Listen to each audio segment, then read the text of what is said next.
有外一渔工违法偷掠野生动物，佮毒做肉来偷卖。动物团体和管区、警方伫咧苗栗山区查到800多公斤，拢是毒做一块一块尸体。有姜仔落到山顶，哪像毛狗吧？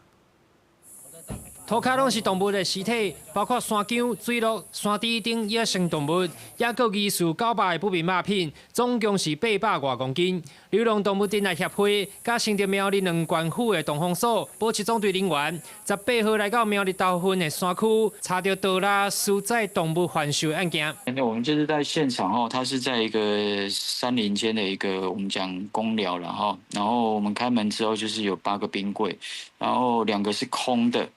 6个冰柜里面有肉品。动保团体经过半年的调查，掌握有越南籍渔工倒拉多载贩售野生动物，而且伫咧苗栗山区做铁皮工厂来藏，内底是查到有6个藏满动物尸体的冰柜，另外2个已经去用清空，但是现场无火臭味，研判毋是第一现场。 苗栗县农业处表示，已经启动行政调查，不明的肉品拢送检，后续请地主来说明，厘清是毋是有参与犯案，甲肉品的来源。发现的这个肉块，这个肉块的来源是不是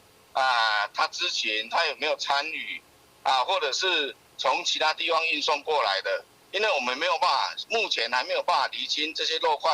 是由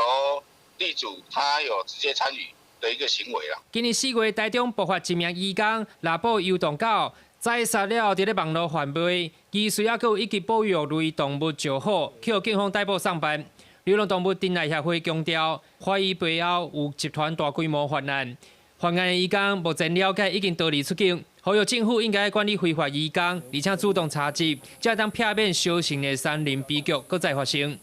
公视新闻苗栗报道。